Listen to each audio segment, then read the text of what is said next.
नमस्कार, मैं हूं खान। दिन भर की खबरों में सबसे पहले डालते हैं नजर आज के मुख्य समाचारों पर। निर्माणाधीन बाईपास सड़क मार्ग पर फंसे ट्रक, घंटों लगा रहा जाम। सड़क निर्माण कार्य की धीमी गति पर मोहल्ले वासियों ने जताई नाराजगी। पटाखा साइलेंसर लगाना पड़ा महंगा, 2 बुलेट बाइक सीज। यातायात पुलिस ने नाका लगाकर की कार्रवाई। HIV को लेकर फैली भ्रांतियां दूर करेंगे युवा मंडल सदस्य। पीयर लीडर मॉड्यूल पर 1 दिवसीय क्षमता वर्धन कार्यशाला का आयोजन। पेंशनर दिवस पर पेंशनर्स को किया सम्मानित। जंक्शन व टाउन में आयोजित हुआ सम्मान समारोह। 4 साहिबजादों की शहादत को समर्पित शहीदी दिहाड़ा 26 को सर्व समाज के नागरिकों की बैठक में तैयारियों पर हुई चर्चा। जंक्शन में चुंगी नंबर 8 से श्रीगंगानगर की तरफ निकलने वाले बाईपास मार्ग पर आमने सामने से आए 2 ट्रकों के बीच सड़क फंसने से वाहनों का लंबा जाम लग गया। इसके चलते चुंगी नंबर 8 से लेकर श्रीगंगानगर चौराहे पर स्थित अगरसेन चौक तक वाहनों की लंबी कतारें लग गई। घंटों लगे जाम में वाहन चालक व यात्री परेशान होते नजर आए। जानकारी के अनुसार बाईपास मार्ग पर सड़क का निर्माण कार्य चल रहा है। एक तरफ से सड़क का निर्माण किया जा रहा है।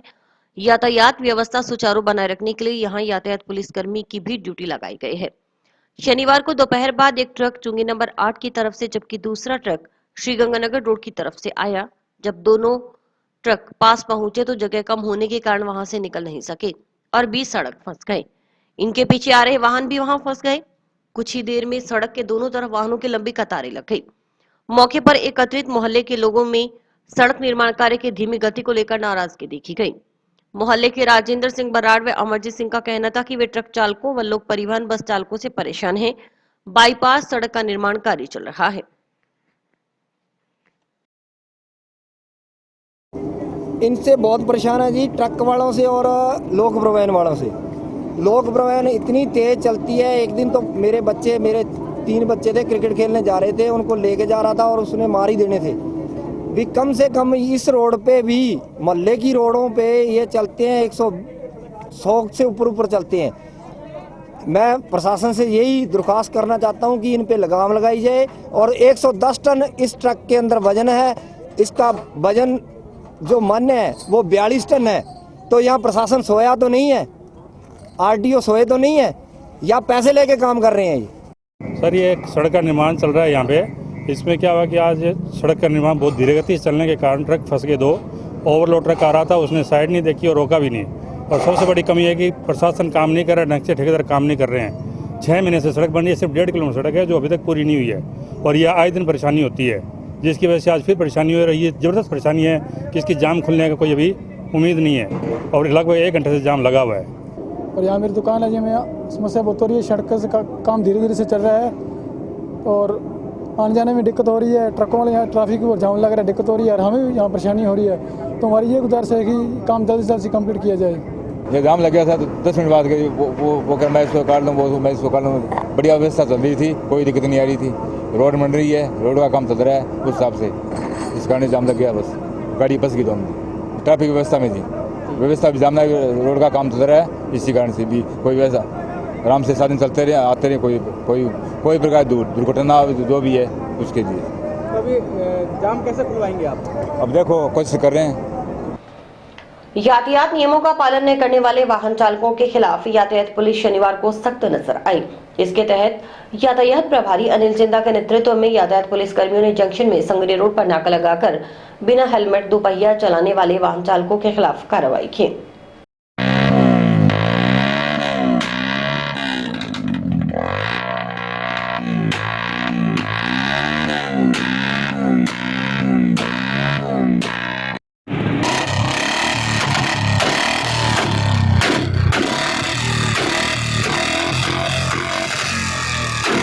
कागजातों के अभाव में कई दुपहिया वाहन सीज भी किए गए हैं। वहीं ऐसी बुलेट बाइक जिनके साइलेंसर से पटाखे की आवाज निकलती थी, उन्हें भी सीज करने की कार्रवाई की गई। यातायात प्रभारी अनिल जिंदा ने कहा कि जिला पुलिस अधीक्षक के निर्देशानुसार यातायात नियमों की पालना के लिए अभियान चलाया जा रहा है। नियमों की पालना नहीं करने वाले वाहन चालकों के खिलाफ शनिवार को संगरिया रोड पर नाका लगाकर कार्रवाई की गई। ऐसे दोपहिया वाहन चालक जिन्होंने हेलमेट नहीं लगाया था, उनके चालान किए गए। वहीं ऐसे वाहन चालक जिनके पास हेलमेट तो था लेकिन उसे लगाने की बजाय दोपहिया पर टांगा हुआ था, ऐसे वाहन चालकों से समझाइश कर हेलमेट पहनाया गया। इसके अलावा ऐसे बुलेट जिनके साइलेंसर को मॉडिफाइड करवाया हुआ था, और उनसे पटाखे की आवाज निकलती थी, ऐसी 2 बुलेट बाइक को सीज करने की कार्रवाई की गई। इन 2 सहित कुल 4 बाइक सीज की गई। यातायात प्रभारी ने दोपहिया वाहन चालकों से हेलमेट पहनकर व चौपहिया वाहन चालकों से सीट बेल्ट लगाकर सड़क पर वाहन लेकर निकलने की अपील की ताकि खुद सुरक्षित रह सकें। यातायात नियमों की पालना में पूरे जिले में श्रीमान जिला पुलिस अधीक्षक महोदय के आदेशानुसार अभियान चलाया जा रहा है। जो लोग यातायात नियमों की पालना नहीं कर रहे हैं उनके खिलाफ आज यहाँ हनुमानगढ़ जंक्शन में संग्रिया रोड पर कार्रवाई की गई है। दोपहिया वाहन चालक जिनके पास हेलमेट नहीं थे और उनके खिलाफ कार्रवाई की गई है। जिनके पास हेलमेट थे, किसी के हेलमेट डिग्गी में रखे हुए थे, किसी के पीछे जो सवारी बैठी है उनको पकड़ा रखे थे, उनको पहनाया गया है।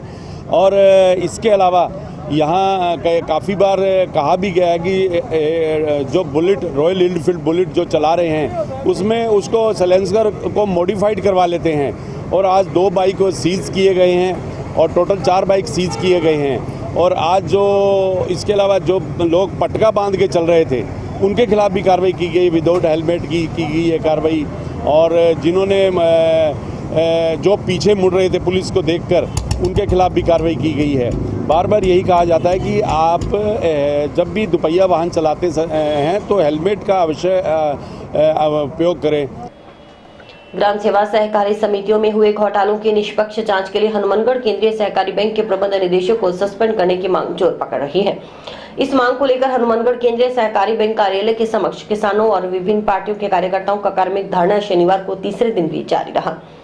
किसान कांग्रेस जिलाध्यक्ष रामविलास जोयल के नेतृत्व में चल रहे किसानों के कार्मिक धरने पर शनिवार को अखिल भारतीय किसान सभा व गांव सतीपुरा के ग्रामीणों ने पहुंचकर आंदोलन को समर्थन दिया।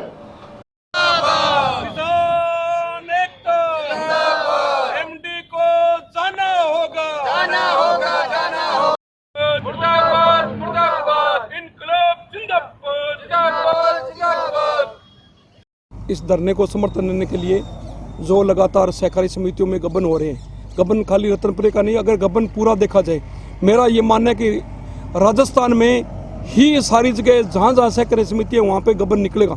सोसाइटियों में सारी व्यवस्था पक्का है, मेरे ख्याल में लगभग जो पुराने व्यवस्था पक्का है या और है, क्योंकि इनको हमारे जिले में सबसे बड़ी बात है इसको एमडी की सह मिल रही है। अगर दीपक कुक्कड़ की सह नहीं मिलती होती तो मैं ये नहीं मानता कोई गबन कर ले। अगर सेक्रेटरी गबन करता है, पंचायत का सरपंच उसके साथ है तभी गबन कर सकता है, अन्यथा नहीं कर सकता, ये मेरे मानना है। दूसरा मेरा इसमें एक नंबर निवेदन है, स्थानीय यहाँ जो राज के लोग हैं उनसे, यहाँ के माननीय विधायक जी से मेरा एक निवेदन है कि विधायक जी के ऊपर भी आरोप लग रहे हैं। ये सही भी है कि लोग आरोप लगाएंगे, क्योंकि स्थानीय विधायक चाहे तो आदमी रह नहीं सकता। एमडी की कितनी मजाल होती है साहब, एमडी हो चाहे एसडीएम हो चाहे कलेक्टर हो, जिले का हो, जिले के हेडक्वार्टर पे जो बैठता है वहाँ के विधायकों की राय ली जाती है कि किसको लगाएं। आजकल तो थानों में राय ली जाती है किस थानेदार को लगाएं किसको नहीं लगाएं। तो यहाँ जो एमडी को लगा रखा है ये आदमी असल में सारी जगह गबन, मेरा ये मानना है इस एमडी की वजह से गड़बड़ हो रही है। भी जैसे सतीराम निवासी जो बताने इसको चला रहे हैं हमारे धरने को, हमारे अगुवा नेता है, इन्होंने जैसे बताया कि 23 तारीख को महापड़ाव की यहाँ घोषणा रहेगी। नेहरू युवा केंद्र युवा कार्यक्रम खेल मंत्रालय भारत सरकार एवं Rajasthan state AIDS control society के तत्वावधान में शनिवार को आउट ऑफ स्कूल यूथ के लिए पीयर लीडर मॉड्यूल पर 1 दिवसीय जिला स्तरीय क्षमतावर्धन कार्यशाला का आयोजन जिला परिषद सभागार में किया गया। कार्यशाला में जिले भर के युवा मंडलों के करीब 80 स्वयंसेवक शामिल हुए। कार्यक्रम में उप मुख्य चिकित्सा एवं स्वास्थ्य अधिकारी डॉक्टर रविशंकर शर्मा ने HIV एड्स के साथ साथ टीबी मुक्त ग्राम पंचायत अभियान की भी जानकारी दी। उन्होंने बताया कि टीबी मुक्त ग्राम पंचायत अभियान 15 अगस्त 2022 से शुरू हुआ है, जो अप्रैल 24, 2023 तक चलेगा। इसके अंतर्गत प्रति ब्लॉक 4 ग्राम पंचायत और 1 अर्बन वार्ड में अभियान चलाया जाएगा। ऐसे 35 ग्राम पंचायत और वार्ड चिन्हित किए गए हैं जिन्हें पूर्णतः टीबी मुक्त करना है। इस अभियान के तहत 2 तरह के गतिविधियां आयोजित की जाती हैं। हर घर की स्क्रीनिंग की जाती है, रोगी मिलने पर पूर्णतः इलाज किया जाता है। वहीं ग्राम पंचायत में गतिविधियां आयोजित कर लोगों को जागरूक भी किया जा रहा है। इस अभियान के तहत 24 अप्रैल 2023 तक इन ग्राम पंचायतों को टीबी मुक्त करने का लक्ष्य है। आज के इसमें नेहरू युवक संगठन के तहत हमारे जो HIV एड्स के साथ साथ टीबी मुक्त का ग्राम पंचायत अभियान का भी जानकारी दी गई, जो हमारे यहाँ 15 अगस्त 2022 से लेके 24 अप्रैल 2023 तक चलेगा। जिसके अंतर्गत हमें 4 ग्राम पंचायत प्रति ब्लॉक और 1 वहाँ का अर्बन वार्ड, इन पांचों में हर ब्लॉक से लेकर 35 ऐसे ब्लॉक हम ग्राम पंचायत प्लस वार्ड चिन्हित किए हैं, जिनमें हमें पूर्णतया टीबी मुक्त करना है। और ये कार्यक्रम बराबर चलेगा, जिसमें हम 2 तरह की एक्टिविटी करते हैं। एक तो एक्टिव केस फाइंडिंग करते हैं कि उसको हर घर की स्क्रीनिंग करते हैं, जिसके तहत स्क्रीनिंग करने के बाद हम उसमें जो भी टीबी के मरीज रहते हैं उनका पूर्णतया इलाज करें।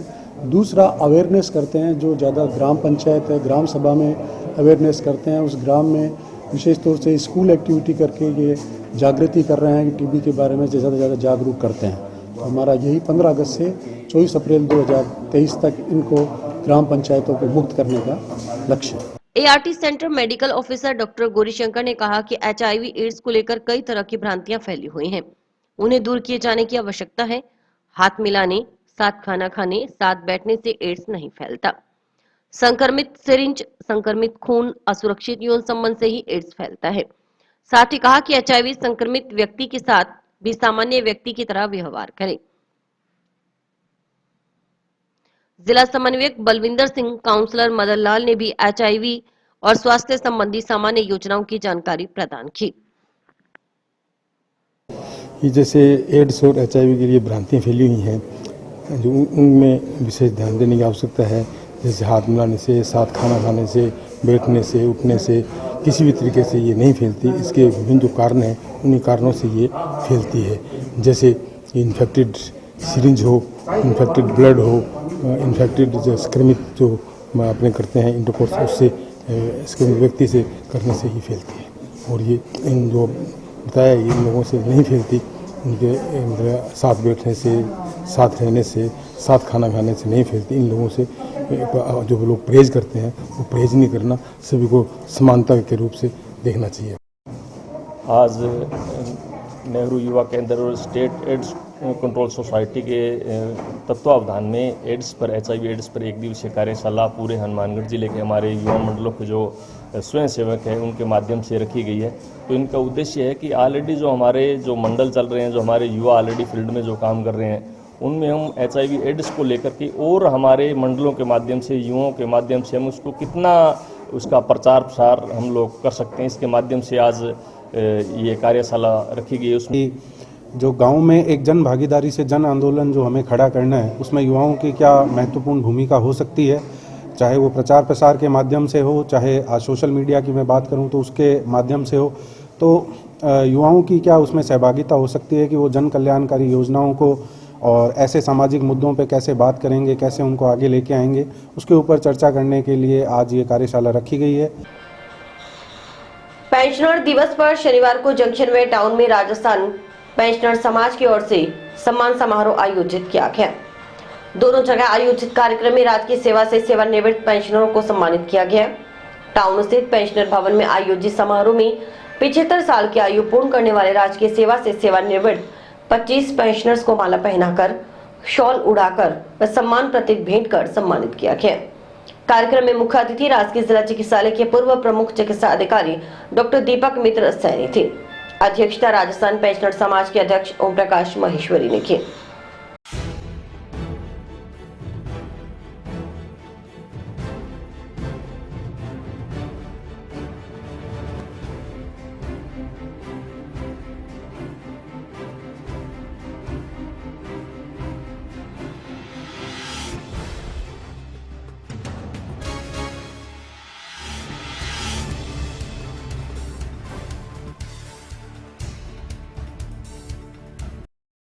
परिचयात्मक विवरण।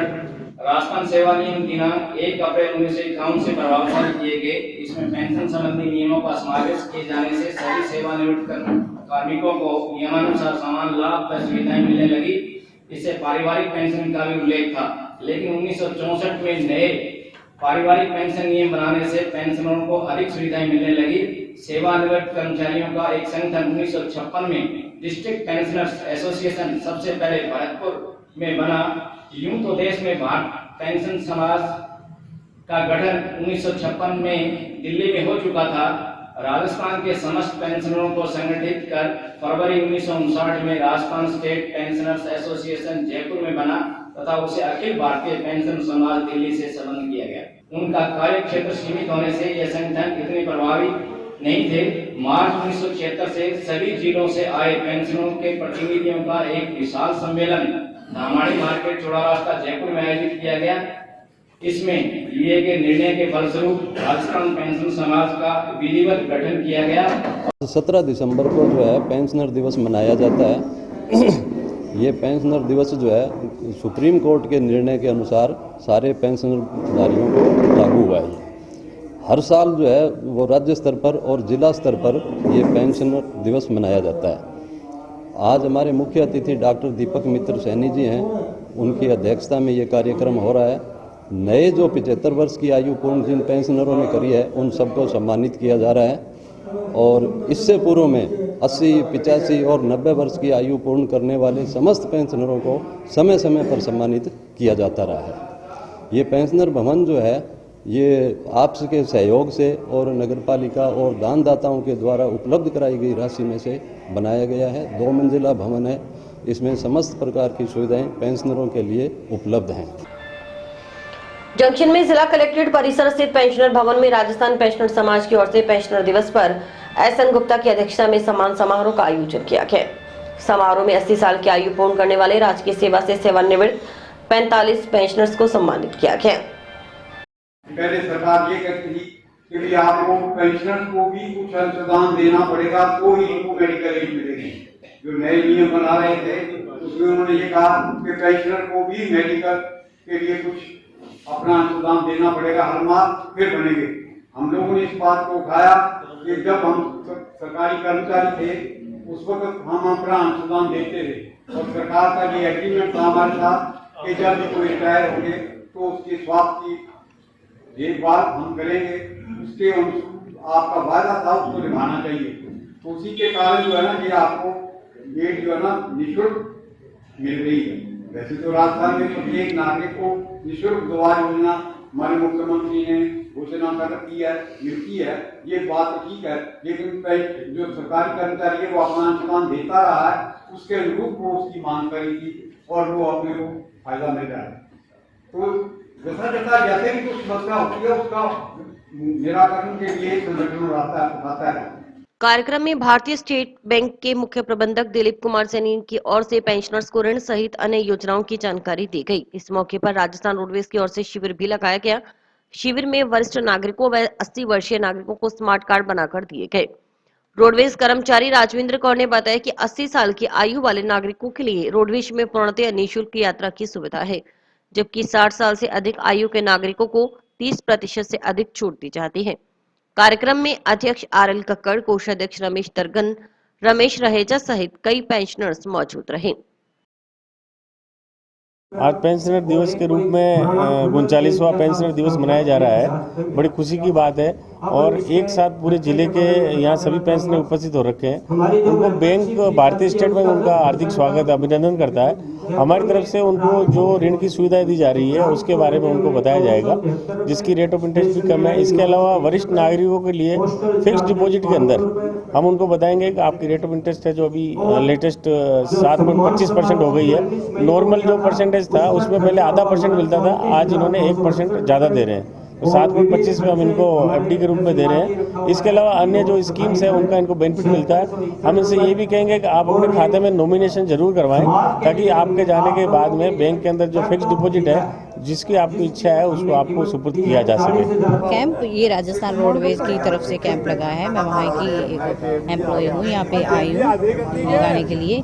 जो वरिष्ठ नागरिक वाले हैं और 80 साल की एज के हो गए हैं, जो 80 वर्षीय होंगे उनके लिए तो फ्री है सुविधा रोडवेज में, और जो 60 साल से ऊपर हैं उनके लिए 30% छूट दी जाएगी। रोडवेज की बसों में आना जाने के लिए सुविधा है और अभी तक 18 कार्ड बन चुके हैं, आगे और चल रही है। आज पेंशनर हॉल कलेक्ट्रेट हनुमानगढ़ में पेंशनर दिवस मनाया है हम लोगों ने। ये एक माननीय उच्चतम न्यायालय का निर्णय था 17 अगस्त 1983, तब से जो है ये मनाते आ रहे हैं, क्योंकि माननीय सुप्रीम कोर्ट ने इसको पेंशनर का पेंशन अपना अधिकार माना है, ये कोई खैरात नहीं है। तो तब से हम इसको मनाते आ रहे हैं। और आज हमने पेंशनर को एक तो मेडिकल के बारे में बताया कि वो अपनी जो चिकित्सा सुविधा है इसका कोई दुरुपयोग भी नहीं करें, ताकि पेंशनर को नीचा नहीं देखना पड़े।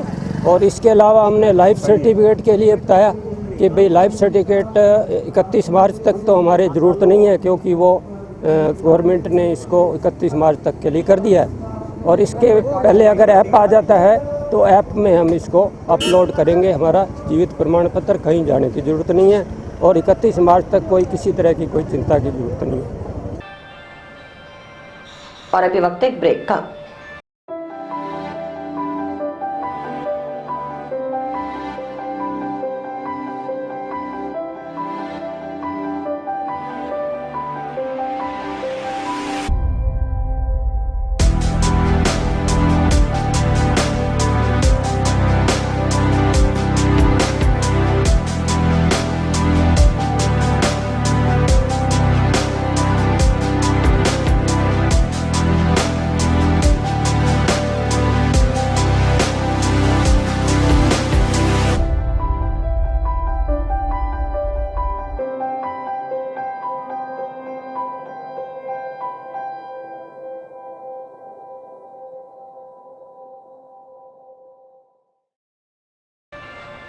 गुरु गोविंद सिंह जी महाराज के 4 साहिबजादों की शहादत को समर्पित शहीदी दिहाड़े का आयोजन 26 दिसंबर को टाउन की धान मंडी के पास स्थित दशहरा ग्राउंड में सुबह 10 बजे से शाम 4 बजे तक किया जाएगा।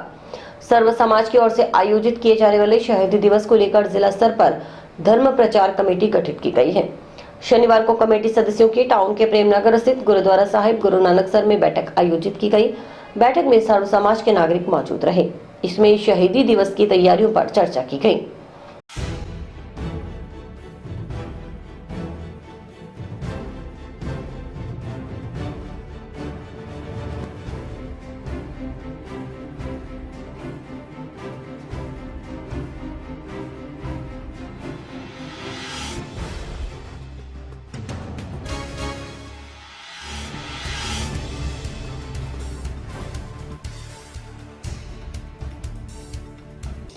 ਇਹ ਧਰਮ ਪ੍ਰਚਾਰ ਕਮੇਟੀ ਜ਼ਿਲ੍ਹਾ ਸਤਰ ਤੇ ਬਣਾਈ ਗਈ ਹੈ, ਜਿਨ੍ਹਾਂ ਨੇ ਇਹ ਬਹੁਤ ਹੀ ਵੱਡਾ ਕੰਮ ਵਿੱਢਿਆ। ਜਦੋਂ ਪਤਾ ਲੱਗਾ 26 ਤਾਰੀਖ ਨੂੰ ਵੀ ਸਾਹਿਬਜ਼ਾਦਿਆਂ ਦਾ ਆ ਰਿਹਾ ਹੈ ਤਾਂ ਉਹਨਾਂ ਨੇ ਇਹ ਧਾਨ ਮੰਡੀ ਵਿੱਚ ਚੁਣਿਆ ਵੀ ਸਾਰੀ ਸਰਵ ਸਮਾਜ ਉੱਥੇ ਇਕੱਠਾ ਹੋ ਕੇ ਜ਼ਿਲ੍ਹੇ ਸਤਰ ਤੇ ਬਹੁਤ ਵੱਡਾ ਪ੍ਰੋਗਰਾਮ ਕਰੀਏ। ਯੁਵਾ ਪੀੜ੍ਹੀ ਨੂੰ ਆਪਾਂ ਦੱਸੀਏ ਵੀ ਸਾਹਿਬਜ਼ਾਦਿਆਂ ਦਾ ਕੀ ਯੋਗਦਾਨ ਸੀਗਾ, ਕਿਉਂਕਿ ਆਪਣੇ ਧਰਮ ਸਾਰੇ ਇੱਕ ਆਦਮੀ ਨੂੰ ਪੱਕਾ ਰਹਿਣਾ ਚਾਹੀਦਾ ਹੈ। ਤੇ ਇਹ ਕਰਕੇ ਉਹਨਾਂ ਨੇ ਦੱਸਿਆ ਵੀ ਇਸ ਆਪਾਂ ਨੂੰ ਪਤਾ ਤਾਂ ਲੱਗੇ ਸਾਹਿਬਜ਼ਾਦਿਆਂ ਨੇ ਕੀ ਕੁਰਬਾਨੀਆਂ ਦਿੱਤੀਆਂ। ਇਸ ਵਾਸਤੇ ਤਰਨ ਤਾਰਨ ਤੋਂ ਵਿਸ਼ੇਸ਼ ਤੌਰ ਤੇ ਪ੍ਰਦਰਸ਼ਨੀ ਸਾਹਿਬਜ਼ਾਦਿਆਂ ਦੀ ਵੀ ਉਹਨਾਂ ਨਾਲ ਕੀ ਬੀਤੀ ਸੀਗੀ ਉਹ ਸਪੈਸ਼ਲ ਆ ਰਹੀ ਹੈ। ਗੱਤਕਾ ਪਾਰਟੀ ਹੈ, ਕਥਾਵਾਚਕ ਹੈ, ਸਭ ਵਿਚਾਰਾਂ ਹੋਣਗੀਆਂ। ਆ ਸਭੀ ਧਰਮਾਂ ਨੇ ਇੱਥੇ ਮੀਟਿੰਗ ਬੁਲਾ ਕੇ ਤੇ ਸਾਰਿਆਂ ਨੂੰ ਇਕਜੁੱਟ ਹੋ ਕੇ ਇੱਕ ਛੱਤ ਦੇ ਥੱਲੇ ਲਿਆ ਕੇ ਕੰਮ ਕੀਤਾ ਹੈ। ਇਹ 26 ਦਸੰਬਰ 2022 ਬੈਂਕ ਆਫ ਬੜੌਦਾ ਦੇ ਕੋਲੇ ਧਾਨ ਮੰਡੀ ਜਿਹਨੂੰ ਆਪਾਂ ਦਸ਼ਹਿਰਾ ਗਰਾਊਂਡ ਕਹਿੰਦੇ ਆ। ਅੱਜ ਗੁਰਦੁਆਰਾ ਗੁਰੂ ਨਾਨਕ ਸਰ ਪ੍ਰੇਮਨਗਰ ਵਿਖੇ 4 ਸਾਹਿਬਜ਼ਾਦਿਆਂ ਦੇ ਸ਼ਹੀਦੀ ਦਿਹਾੜੇ ਨੂੰ ਸਮਰਪਿਤ ਜੋ 26 ਦਸੰਬਰ ਨੂੰ ਪ੍ਰੋਗਰਾਮ ਉਲੀਕੇ ਗਏ ਸੀ, ਉਸ ਦੇ ਸਨਮੁਖ ਇੱਕ ਮੀਟਿੰਗ ਰੱਖੀ ਗਈ ਸੀ, ਜਿਸ ਦੇ ਵਿੱਚ ਸ਼ਹਿਰ ਦੇ ਸਾਰੇ ਹੀ ਸਰਵ ਸਮਾਜ ਦੇ ਜੋ ਵੀ ਪ੍ਰਤੀਨਿਧੀ ਸੀਗੇ ਉਹਨਾਂ ਦੀ ਇੱਕ ਬੈਠਕ ਹੋਈ। ਉਸ ਬੈਠਕ ਦੇ ਵਿੱਚ ਇਸ ਪ੍ਰੋਗਰਾਮ ਨੂੰ ਬਹੁਤ ਹੀ ਬੜੇ ਵੱਡੇ पद्धर ते मनाने वास्ते सब ਨੂੰ अपनी अपनियां ड्यूटियां सौंपियां गई हैं। ये जो इतिहासकारों के हिसाब से माने तो 20 से लेकर 27 तारीख तक का जो समय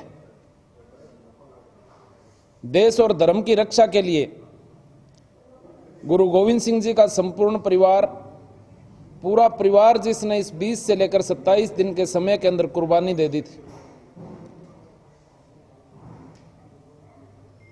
माता गुजर कौर और गुरु गोविंद सिंह जी के चारों साहिबजादों ने, पूरे परिवार ने अपनी परवाह नहीं करी और देश धर्म के लिए, हमारे लिए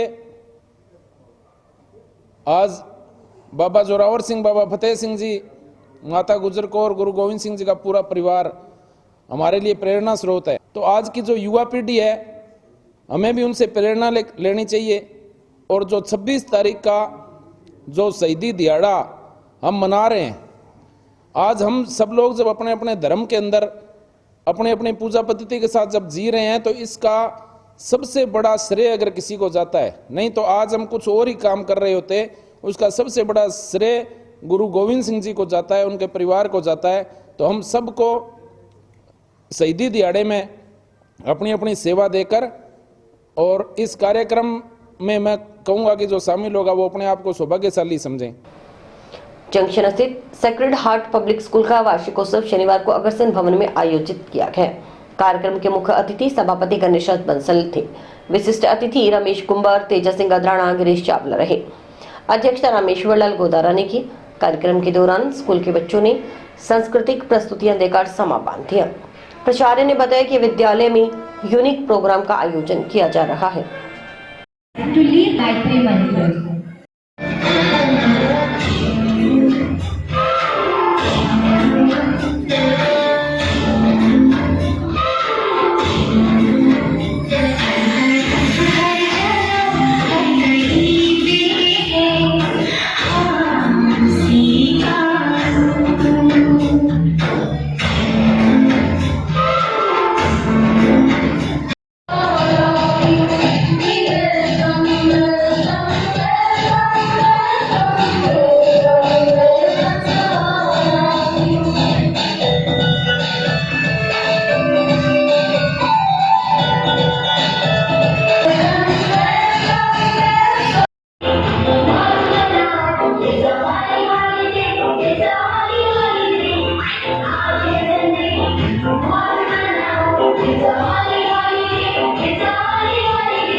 हमारे साथ है घनश्याम से बरेली, सॉरी मेरा मतलब बरेली से घनश्याम।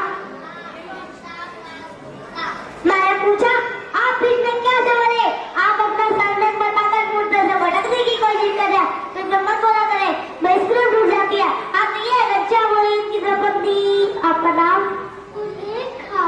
सुलेखा क्या आप तब उतना बताने क्यों डर रही है, आखिर क्या हुआ इन दोनों के बीच? जो पति अपना पूरा नाम बता रहा है और पत्नी अधूरा, क्या ससुरा आखिर के रिश्ता क्या कहलाता है? घनश्याम जी पहले आप बोलिए। तो भैया ये रिमोट हमारा होना चाहिए, क्योंकि हमारी पत्नी सुलेखा ये रिमोट से 7 को पानी लगाती है, जिसमें एक ही चीज को 3 बार दिखाती है। सेक्रेड हार्ट विद्यालय का अग्रसेन भवन के अंदर एनुअल डे 2022 रिलैक्सेशन 2022 का आयोजन किया गया। इस अवसर पर बच्चों ने अपनी विभिन्न प्रस्तुतियां दी। इस आयोजन के अंदर बच्चों ने अपनी विभिन्न प्रस्तुतियां उस माध्यम से दी जो कुछ अपने कक्षा स्तर पर वो सीखते हैं। यहाँ पर बच्चों को रिलैक्सेशन 2002 इसलिए दिया गया कि ताकि वो जब हम उनको ब्रेन की एक्टिविटीज़ करवाते हैं, गतिविधियाँ करवाते हैं, उनको ही एक तरीके से यहाँ पर प्रदर्शित किया गया। कौन बच्चा कर रहा है, कैसा कर रहा है, उसको एक बिल्कुल प्राकृतिक रूप में ही प्रस्तुत करना इस मेन फंक्शन के आयोजन का मकसद है। यहाँ पर बच्चों का जो भी टैलेंट है वो एक प्राकृतिक रूप से उभर कर आ रहा है, जिसमें किसी भी बच्चे को एक तनाव ना हो। हमारे विद्यालय के अंदर एक यूनिक प्रोग्राम का प्रतिदिन जो आयोजन किया जाता है वो है ब्रेन एक्टिव सेशन, जिसके अंदर विद्यालय ब्रेन की अलग अलग गतिविधियों को करवाता है, जहाँ पर अफर्मेशन, विजुअलाइजेशन, कंसंट्रेशन, मेडिटेशन, योग निद्रा जैसी ऐसी गतिविधियाँ करवाई जाती हैं जहाँ से बच्चे के सूक्ष्म शरीर के अंदर बदलाव आए, जो कि आने वाले समय के अंदर बहुत भयंकर समस्या बनकर हम सबके समक्ष उत्पन्न हो रहा है। विद्यार्थियों की ये प्रॉब्लम है कि अभिभावक उनसे परेशान है, अध्यापक उनसे परेशान है। यहाँ ना तो अध्यापक परेशान है और ना ही अभिभावक परेशान। क्षेत्र के गांव थालड़का के राजकीय उच्च माध्यमिक विद्यालय में शनिवार को मुख्यमंत्री अशोक गहलोत की घोषणा अनुसार कक्षा 1 से 8 तक के बच्चों को निःशुल्क यूनिफॉर्म वितरण की गई। कार्यक्रम के मुख्य अतिथि उपजिला प्रमुख मुकेश सहारण रहे। कार्यक्रम में कक्षा 1 से 8 तक के सभी बच्चों को निःशुल्क यूनिफॉर्म वितरित की गई। यूनिफॉर्म प्राप्त बच्चे खुश नजर आए।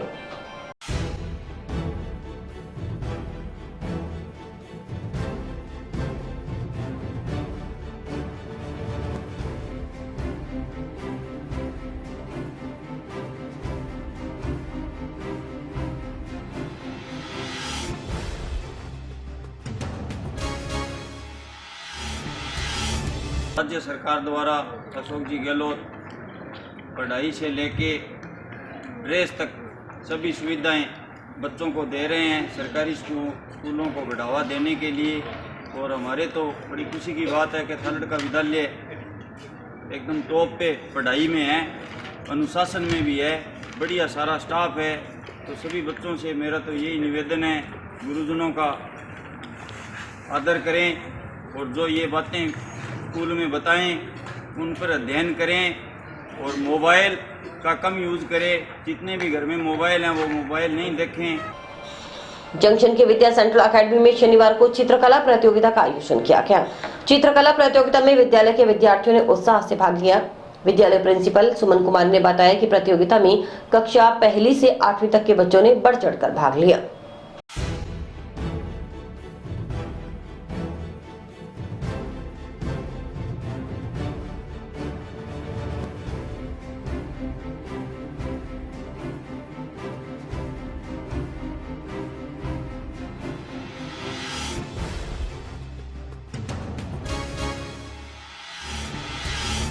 हम विद्या सेंट्रल एकेडमी स्कूल से आज हमारे स्कूल में ड्राइंग कंपटीशन रखा गया है, जिसमें नर्सरी से लेके 8 तक के बच्चों ने पार्टिसिपेट किया है। नर्सरी के बच्चों के लिए कलरिंग्स रखी गई थी और जो 5th तक के बच्चे हैं उनके लिए पोस्टर का था, उसमें थीम थी आपके एनवायरनमेंट के रिगार्डिंग, और था 7th 8th का था आपके रोड सेफ्टी से लेकर और मोबाइल को नो यूज़ करने पे वो अपनी कौन सी क्रिएटिविटी बता सकते हैं, वो सब बच्चों ने आज ड्रॉ की है।